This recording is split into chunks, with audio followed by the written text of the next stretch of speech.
역사상 새겨진 수많은 사건들은 결코 우연히 되어지는 일은 하나도 없습니다. 이 우주, 인류의 역사는 틀림없이 하나님의 크신 섭리의 손길에 의해서 움직이고 있다 하는 사실을 우리가 먼저 기억해야 되겠습니다. 이런 의미에서 니콜라이 베르디예프라는 분이 원래 러시아 사람인데 처음에는 공산주의 사상을 가졌다가 이제 그것이 잘못된 것을 알고 예수 믿고 이제 새로운 역사관을 가지게 된 사람입니다. 그분이 첫 번째 책이 역사의 의미라는 책입니다. 그 역사의 의미를 찾는 것이 기독교의 일이다, 그렇게 전제하고 있는데요.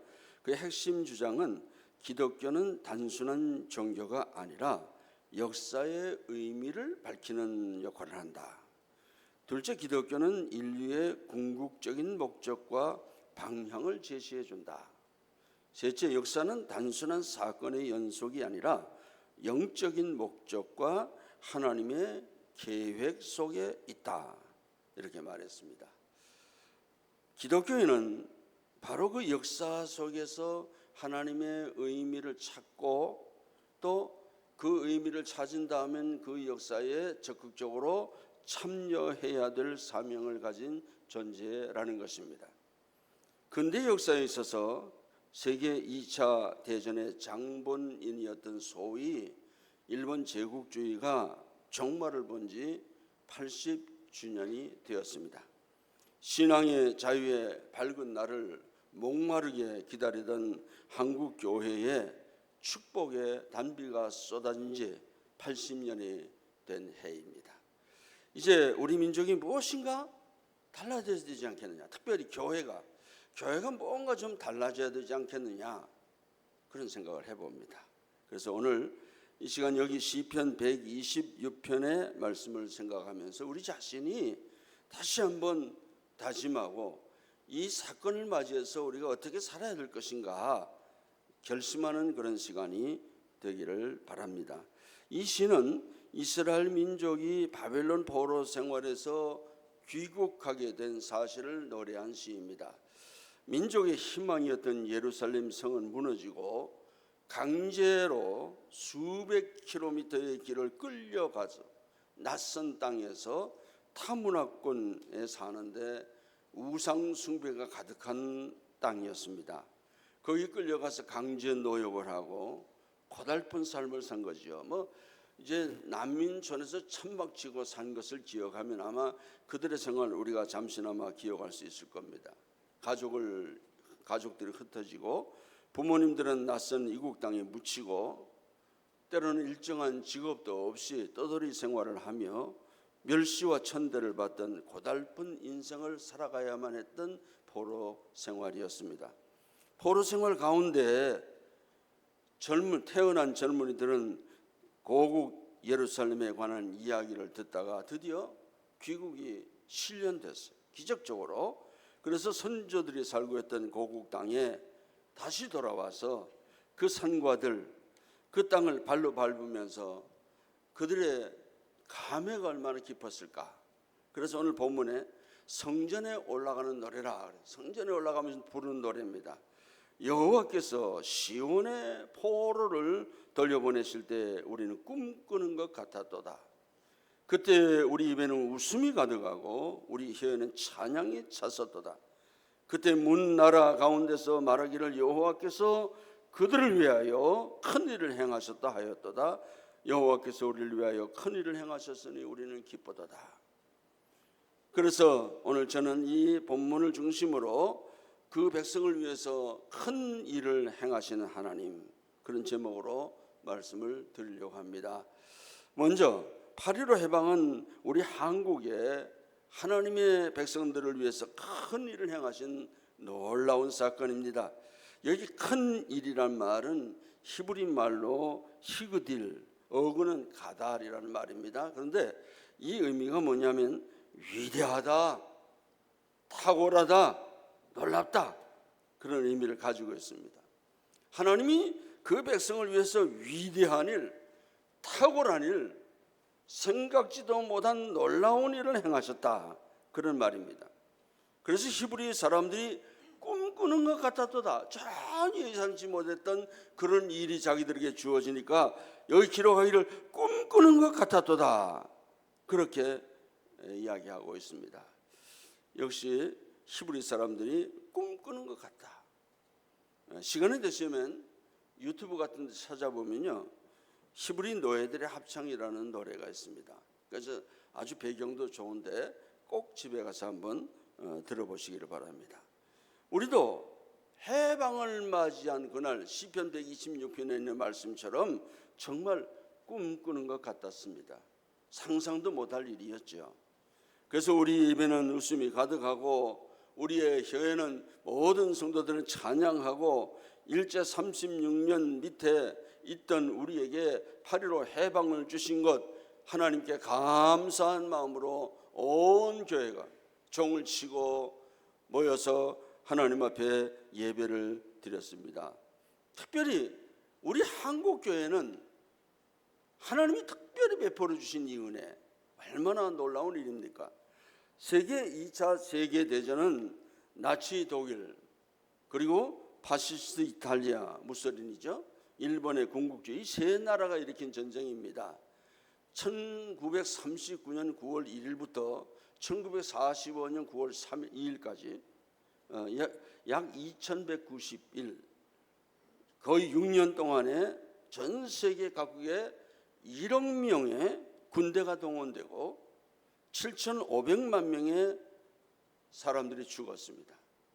현재 수시로는 20조 달러에 해당하는 천문학적인 방대한 수에 달하는 경비를 소모했습니다. 그런데 하나님의 특별한 섭리로 연합군의 승리, 그것도 교회의 승리로 이 전쟁이 끝마치게 되었습니다. 확실히 2차 세계대전이 던진 근대적인 의미는 대단히 깊습니다. 그것은 약소 국가들이 정치적으로 독립할 뿐만 아니라 경제적인 독립과 더불어서 무지와 빈곤과 질병에서 해방되려고 하는 피눈물 나는 그런 노력들이 각 나라에 일어나서 많은 나라들이 독립을 했습니다. 그러나 그 무엇보다도 역사적인 의의는 2차 대전의 종결로 말미암아 주어진 우리 한국의 역사적 의미는 말로 다 표현할 수가 없습니다. 특별히 기독교 교회사적인 입장에서 그 의미는 큽니다. 왜냐하면 여러분 아시는 바와 같이 우리는 36년이라고 하는 일본의 압제 밑에 살아왔습니다. 얼마나 어려운 삶입니까? 그래서 그 8월 15일 날 해방됨으로 말미암아서 우리에게 정치적인 자유를 얻을 뿐만 아니라 종교적인 입장에서 우리가 저 우상 일본의 토종 여신 아마테라스 오미카미, 소위 말하면 천조 대신을 추정하는 일본의 세력들 앞에서 그들의 세력을 물리치고 신앙의 자유를 얻은 여기에 특별한 의미를 우리가 가지고 있습니다. 이것은 시편 126편을 지은 성도가 이스라엘이 포로에서 해방된 것을 가르쳐서 여호와의 큰 일이다, 개역성경에는 여호와의 대사다, 이런 표현을 썼는데 8.15 해방은 우리 조국과 우리 한국 교회를 향해서 베푸신 하나님의 큰 일, 위대한 일, 탁월한 일이 아닐 수가 없습니다. 여러분 아시는 바와 같이 한국 교회는 세계의 기독교 역사상 그 유래를 찾아볼 수 없을 정도로 복음 전파의 큰 축복을 받았습니다. 그래서 한때는 평양을 중심한 우리 교회들을 동방의 예루살렘이다. 그래서 제가 한번 찾아봤어요. 동방의 예루살렘이라는 말이 어디서 나왔느냐? 우리나라에 선교한 모든 선교사들, 모든 선교 보고들, 선교에 관한 책들, 얼마나 많은 내용들이 이 한국은 동양이 예루살렘이다, 특별히 평양은 동양이 예루살렘이다 하는 내용들이 가득 차 있습니다. 이렇게 큰 축복을 우리 한국교회가 받았습니다.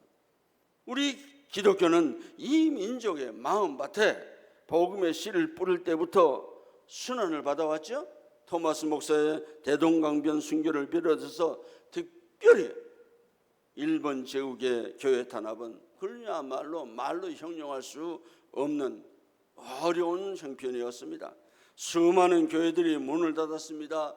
수많은 진리의 종들이 투옥되었습니다. 수많은 사람들이 순교를 당했습니다. 주일날 근로 예배 드리지 못하기 위해서 근로 동원을 하고 예배 시간을 딱 제한해서 이 시간 이외에는 안 된다고 하는 때도 있었고, 금종령이 내려졌습니다. 금종령이 무엇입니까? 신분증 없이는 이동을 금지했어요. 정해진 시간 외에 외출 중지, 통행 금지 설치, 심지어 조명 금지, 불도 제대로 켜지 못하게, 이 공산주의보다 더한 것 같아요. 라디오도 제대로 듣지 못하게 방해를 했습니다. 우리나라 땅에서 우리가 이런 터무니없는 부당한 대우를 받고 박해를 받았습니다. 심지어 주의 종들은 강단에서 끌어내려졌습니다. 각 교파의 활동을 폐지시키고 모두 기독교 교단, 조선 교단이라는 이름을 만들어서 거기다 편입시키고 통합시키고 교회 활동을 단합하고, 청교도적인 신앙, 좀 아름다운 신앙을 가졌던 이 교회가 많은 핍박을 당하게 됐습니다. 특별히 1938년 9월 10일에 평양 서문박 교회당에서 모였던 27회 조선 예수교 장로회 총회가 그야말로 지조 없이 지도 없는 그런 지도자들로 말미암아서 신사참배를 결정했어요. 이 총회는 예만 묻고 몇 사람이 예하고 아니요는 묻지 않았어요.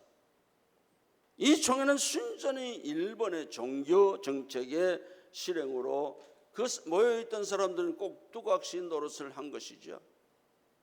여러분, 이 총회석상에서 방위량, 권세열, 한부선 같은 선교사들이 신사참배 결정에 반대하고 그 불법성을 강력하게 항의 주장했지만은 일본 고등계 형사와 그 자리에 참여한 총대들에게 정말 이것이 불법이다, 잘못된 것이라고 이야기했지만은 귀전으로 받아들여지지 않았습니다. 이후에 선교사들이 27회 총회가 불법이다, 이 서류를 총회 서기에게 제출한 일로 말미암아 경찰서로 끌려가서 항의할 매를 맞고 옥에 갇히고 고문을 당했습니다. 또 그 해 만주에서는 종교 통제 법안이 생기게 되었는데, 이 법안의 골자는 국가가 교회를 통제할 수 있다, 교회 설립은 국가가 인정해야 된다, 교회 대표자의 이름과 교회 재산을 등록해야 된다, 교회 예산은 국가가 감시한다, 이런 조항을 법적으로 만들어 가지고 한국 교회도 마찬가지로 적용이 됐습니다. 이렇게 탄압이 시작되는 동안에 뜻있는 목사님들과 성도들이 흩어지지 않았겠어요? 굴속에 살고 산에 들어가 살고 혹은 해외로 혹은 투옥이 되고 혹은 순교를 당하고 흩어지기 시작해서 그 당시에 약 70만 명의 기독교인들이 있었는데 절반으로 줄어들고 말았습니다. 교회 안은 세상이 자리를 잡게 되었고 교리와 신조와 예배는 사라지게 되었습니다.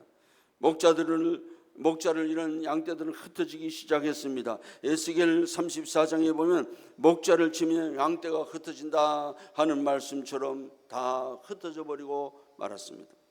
나라 없는 백성의 슬픔도 슬픔이겠지만은 신앙의 자유가 없는 어두운 밤을 지내야 되는 우리 성도들의 그 답답하고 안타까운 마음은 이루 헤아릴 수가 없습니다.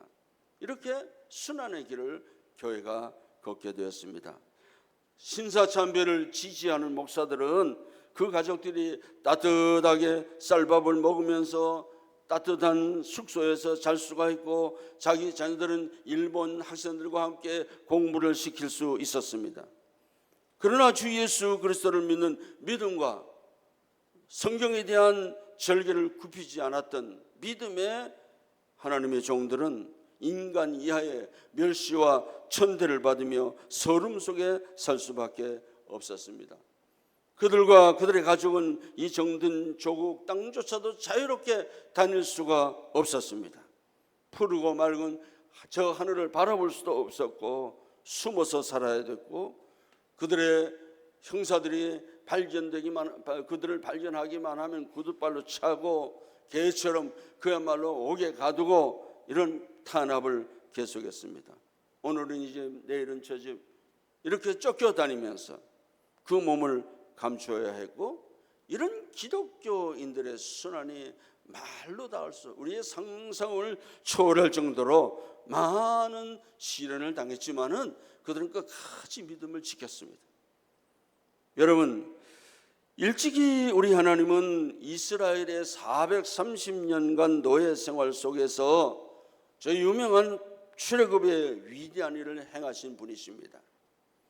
역사 속에 메데 바사의 아하수에로 왕의 지배하에 있던 유대 민족이 하만의 관계에 빠져서 멸절 위기에 있을 때 에스더와 모르드게의 비장한 금식 기도로 인하여서 기적적인 해방, 소위 불임절이라고 하죠, 이런 역사를 행하신 분이십니다. 바벨론 70년 포로 생활 중에서 놀라우게 고레스 왕 때에 풀려나서 귀국하는 놀라운 역사를 일으킨 하나님이십니다.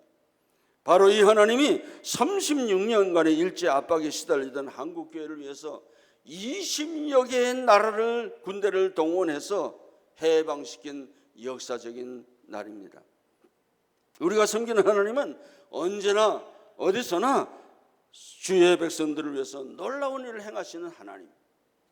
밤나무, 상수리 나무가 꺾여도 그루터기에 그 주의 백성들을 일으켜서 살려주시는 하나님, 역사의 주인이신 하나님이십니다.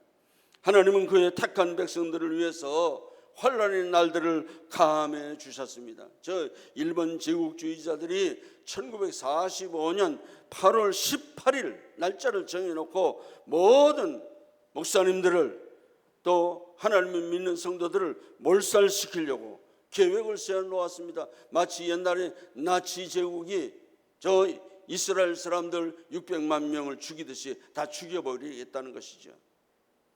하나님은 우리 한국교회의 역사적인 상황을 핍박받을 때 하나님이 어디 계시냐, 정말 이런 통탄을 맞이하지 않았는데 하나님이 기억하고 계셨어요. 이 사실을 잘 기억하고 계시다가 3일 전에 8월 18일 날 다 주의 종들을 데려다가 죽이려고 했는데 8월 15일 날 드디어 해방을 허락하시게 된 것입니다. 이 얼마나 놀라운 일입니까? 이 놀라운 일을 하나님께서 20여 개의 나라들의 군대를 동원해서 드디어 일본을 굴복시키고 말았던 것입니다. 여러분, 8.15 해방은 하나님께서 바로, 저는 그렇게 생각해요, 우리 한국교회를 위해서, 우리 성도들을 위해서 하나님이 주신 축복의 날이다. 물론 국가적으로도 그렇지만 특별히 이 일본 제국주의가 기독교를 몰살하려고 하는 이 운동을 저지한 그런 복된 날이라고 저는 믿습니다. 여러분, 우리는 이 역사적인 하나님의 축복 앞에서 여기 시편 기자처럼 과연 꿈꾸는 것 같았도다. 우리는 그날 기쁨이 가득 찼었습니다. 근데 우리가 그 꿈꾸는 기적, 그 감사, 하나님의 놀라운 역사를 잊어버려서는 안 되는 것입니다. 그날을 기억해야 돼요. 우리가 다시는 이런 핍박을 받고 이런 어려움을 당하지 않아야 되지 않겠습니까? 우리가 이 은혜를 잊지 말아야 합니다. 둘째로 8.15 해방은 우리 한국교회의 선교적인 사명을 위해서 베푸신 하나님의 큰 일이라고 믿습니다. 하나님이 우리 대한민국을 위해서 8.15의 위대한 일을 행하신 이유가 어디 있겠습니까? 이 교회를 통해서 그리스도의 복음을 땅끝까지 증거하게 하기 위해서 하나님께서 이 땅에 자유를 주신 줄로 믿습니다. 사실 한국 선교 100년간의 놀라운 성장을 기록했지요. 세계 선교 역사상 이런 나라는 없었습니다. 그런데 가만 들여다보면 그 내용 면에서 대단히 빈약하다는 거예요. 신학적인 면에서도 흔들리죠. 신앙적인 면에서도 이 토속 신앙과 엉켜져서 신앙을 지키기가 어려워요. 또 교회 행정 면에서도 세련되지를 못했어요. 그래서 하나님이 36년 동안에 일본의 토종 여신 아마데라스 오미카미 천조 대신을 숭배하는 일본의 박해를 통해서 신앙이 무엇인가, 어떻게 신앙생활을 해야 되는가, 어떤 것이 흰 것이고 어떤 것이 검은 것인가, 정말 광야의 참된 소리가 무엇인가 하는 것을 하나님이 좀 들려주기를 원했었던 것 같습니다. 그래서 이런 시련을 잘 겪고 우리나라가 해방이 되었는데, 문제는 우리 한국교회가 그런데도 불구하고 바로잡히지 못했다는 점이 있습니다. 무엇보다도 신학적으로 볼 때는 자유주의가 침투했어요. 그래서 교파 분열을 가져오게 되는데 1938년에 평양신학교가 강제로 문을 닫고 휴교정을 내리고 선교사들이 다 쫓겨났습니다. 본국으로 가거나 정통 신학자들도 다 내려앉았습니다. 서울에는 최필근 목사라는 분을 통해서 자유주의 신학의 입장을 고수하는 목사들만 모여서, 그래서 조선신학교를 설립했어요. 나중에 김재준이라는 목사님이, 이 교수가 자유주의 신학을 발판으로 해가지고 이 한국교회의 신학의 흐름을, 이 신학의 불행을 가져오게 된 것입니다. 해방 후에 1946년 6월 12일 남부총회를 서울 승동교에서 모였는데, 이 조선신학교를 총회 직영신학교로 만들자, 그래서 평양신학교 대신에 조선신학교를 만들자, 그렇게 결정을 하게 됩니다. 그런데 47년, 그 1년 후에 봄에 김재준 교수의 자유주의 신학, 이것이 잘못되었다고 그 조선신학교 학생 51명이 4월 18일 대구에서 열린 43회 총회에 김재준 교수 그 신학 내용을 가지고 진정서를 내게 됐습니다. 그 여파로 1948년 6월에 장로의 신학교가 설립이 됐어요. 이 조선신학교 가지고는 안 되겠다, 좌경화됐다. 그러니까 우리 장로의 신학을 세우자. 그래서 장로의 신학교가 세워졌어요. 그리고 당시에 김재준 교수는 성경의 고등비평을 따랐어요. 이 고등비평이 뭔가? 간단히 말하면요, 창세기, 출애굽기, 레위기, 민수기, 신명기, 이 모세오경은 모세의 저작이 아니다. 후대 사람들이 편집한 것이다. 그리고 성경에 나타난 모든 이적과 기사는 이거 잘못된 것이다. 그래서 다 지워버려야 된다. 이게 고등비평 학자들의 이야기입니다. 이것이 화근이 되어서 김재준 교수를 비롯해서 그 많은 추정 세력들이 모여가지고 1953년에 기독교 장로회가 세워졌어요. 이것이 제1차 장로교 분열입니다. 기장, 기독교 신학교. 그리고 역시 1946년 9월 20일에 일제에 감옥에 갇혔다가 추록한 성도들, 그 사람들이 추록 성도라고 하는데, 그런 추록 성도들이 고려신학교를 세웠어요. 고려신학교를 중심한 세력이 1952년 9월 11일 진주 성남교회당에서 대한예수교단의 고신재단을 만들었어요. 그래서 장로교 제2차 분열이 일어났습니다. 그 후에 1959년 9월 대전 총회에서 WCC 가입 문제로 3차 분열이 생겼는데, 그래서 우리 장로교는 우리 합동 측, 그리고 WCC의 가입을 주장한 통합 측, 김재준 교수의 자유주의 신학으로 분립된 기독교 장로회 기장 측, 그리고 고신 측, 이렇게 4개 부리로 갈라지게 되었습니다. 여러분, 제가 왜 이런 말씀을 드리냐면, 이 교단의 분열과 교단의 잘못으로 말미암아서 우리나라에 큰 역사적인 사건이 생겼어요. 니콜라이 베르디프가 제가 설교 초대에 말씀드린 바와 같이 역사의 의미를 찾는 것이 기독교인이다, 그렇게 말했는데요, 우리나라 역사 속에서 기독교의 사명이 있어요. 근데 기독교 사명을 감당하지 못했을 때 어떤 일이 일어났었는가? 여러분, 신사참배 결정, 이거 엄청난 이게 배도 아닙니까? 이 신사참배의 결정으로 범죄하는 우리 교회 때문에 해방은 되었지만은 남과 북이 분열이 됐습니다. 또 1947년에 신학의 자유주의 사상이 이 나라에 들어오게 됐는데요. 그래서 교단이 분열되지 않았어요? 교단이 분열되니까 1950년 47년에 교단이 분열됐는데 자유주의 진학 때문에 1950년에 어떤 일이 벌어졌습니까? 6.25 사변이 벌어졌어요. 또 1959년에 WCC 문제로 제일 우리나라에서 큰 장로교단이 갈라지게 되었는데, 이 장로교단이 갈라진 그때에 1959년에 갈라졌는데요. 1960년에 어떤 일이 있었습니까? 4.19 의거가 일어났어요. 그래서 정치적인, 사회적인 대혼란을 겪고 있습니다.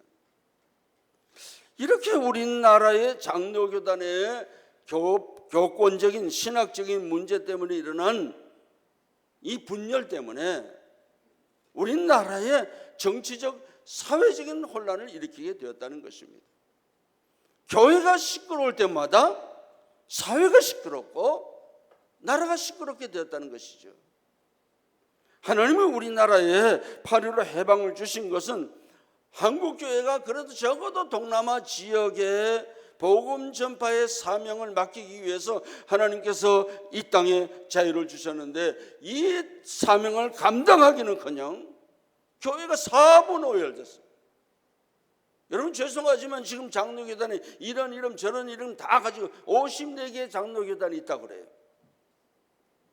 거기에서 신학교를 만들어가지고 요만하게 신학교를 만들어서 수도 없이 많은 신학생을 거기서 배출하고 있습니다. 정규 신학교보다는 그런 교단에서 배출하는 신학생이 더 많을 정도입니다. 저는 이런 일이 벌어졌을 때마다 마음이 무거워요. 교단 분열이 있을 때마다 두려운 마음이 있습니다. 앞으로 이런 잘못된 신학 사상으로 인해서 교회 분열이 일어나서는 안 되겠다, 제가 간절한 마음입니다. 그리고 교회에도 더 이상 아픔이 생기지 말아야 되겠다는 거예요. 우리 바른 신앙을 지켜야 돼. 우리 신앙이 흔들리면, 목사님들의 신앙이 흔들리고 성도들의 신앙이 흔들리면 어려움을 당하게 된다는 사실입니다. 마지막으로, 특별히 우리 교회는 이 시대에 맡겨진 사명에 충성하는 교회가 되어야 되겠습니다. 우리는 정말 적어도 이 땅에서 복음의 씨앗을 뿌려서 이 땅을 복음화시키는 이 꿈을 이루는 교회가 되기를 바랍니다. 현실에 안주하지 말고 무엇인가 교회의 비전을 붙잡고 끝까지 미래를 향해서 달려가는 그런 공동체. 내가 좀 어렵고 내가 좀 힘들어도 하나님의 뜻을 따라서 이 세대를 바로시키고 또 내 자신이 변화되어서 세상을 좀 변화시키고 정말 엎드려서 하나님 앞에 기도하고 기도 용사들이 되어서 우리 교회도 좀 변화시키고 우리로 말미암아 이 사회도 변화시켜야 되지 않겠느냐,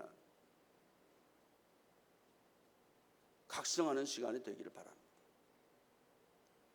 무엇보다 우리는 경건한 교회가 되어야 합니다. 세속에 물들지 않는 교회. 성경이 말하기를 경건에 이르기를 연습하라, 훈련하라고 말이죠. 오락을 금하고 두 마음을 버리고 불평불만 버리고 거짓말을 버리고 성경이 말하는 경건을 따라야 될 것입니다. 디모데후서 3장 2절 이하의 말씀에 보면 사람들이 자기를 사랑하며 돈을 사랑하며 자랑하며 교만하며 비방하며 부모를 거역하며 감사하지 아니하며 거룩하지 아니하며 무정하며 원통함을 풀지 아니하며 모함하며 절제하지 못하며 사나우며 선한 것을 좋아하지 아니하며 배신하며 조급하며 자만한 쾌락을 사랑하기를 하나님 사랑하는 것보다 더하며 경건의 모양은 있으나 경건의 능력은 부인하는 자니 이 같은 자들에게서 내가 돌이키라. 경건이 뭡니까? 요한 칼빈이 말했어요. 경건은 하나님을 아버지로 사랑하고 주님을 공경하고 죽는 것보다 하나님의 뜻을 거스르는 것을 더 두려워하는 진실하고 순결한 것입니다. 내 뜻보다 주님의 뜻을 따르는, 목숨을 걸고 주님의 뜻을 따르는 거다. 간단히 말하면 그런 뜻이죠. 그런데 이 경건 생활이 오늘날 우리들에게 위기로 직면하고 있습니다. 세상에 나가보니까 물질적인 유혹, 세상적인 유혹, 성적인 유혹, 이런 유혹들이 가득 차 있어서 우리 믿는 성도들조차도 신앙을 지키기 어렵고 순결을 지키기가 너무 어려운 그런 시대인데, 우리가 정말 각성해서 경건하게 사는 훈련을 해야 될 줄로 믿습니다. 자, 그러면 하나님 앞에 바로 사는 것이 무엇인가? 크리스토스톰은 이렇게 말했어요. 사람이 된다는 것, 말하자면 신자가 된다는 것, 하나님을 두려워하는 것이다. 하나님을 두려운 줄 알고 하나님 앞에 내가 범죄하지 않겠다고 하는 요셉처럼 하나님 두려워할 줄 알아요. 이것이 경건이다. 하나님의 말씀을 존중히 여기고 하나님이 말씀하신 걸 그대로 지켜야 되겠다. 내가 이것을 지키지 아니하면 하나님이 나에게 복을 주시지 않고 하나님이 나에게 벌을 주실 것이다. 좀 하나님을 두려워하는 마음 가지고 주님을 섬기는 것, 그것이 경건입니다. 또 우리는 이 하나님에 대한 바른 신학을 가져야 됩니다. 진리의 길, 생명의 길, 구원의 길은 오직 하나뿐입니다. 예수 그리스도를 믿는 길밖에 없습니다. 자유주의 신학을 따라가면 안 된단 말이에요. 이단을 따라가면 안 된다는 것입니다. 이 믿음을 견고해야 하는 것입니다. 또 하나는 우리 교회가 확장되는 교회가 되기를 바랍니다. 하나님의 교회는 그리스도의 지상 명령에 따라서 복음을 전해서 이 복음으로 말미암아 확장되고 하나님이 살아계심을 증거하고 이런 사명을 가진 공동체입니다. 교회의 확장은 어떤 의미입니까? 양적인 확장을 말합니다. 즉 구원의 복음을 통해서 구원받는 사람이 날마다 더해야 되는 것이 교회예요. 교회의 양적 확장을 말 그대로 수적인 확장, 구원받는 성도가 늘어나는 것, 교회에 새로운 영혼들이 들어오는 것, 그것이 양적 확장. 그 말씀 되겠습니까? 질적인 확장도 필요합니다.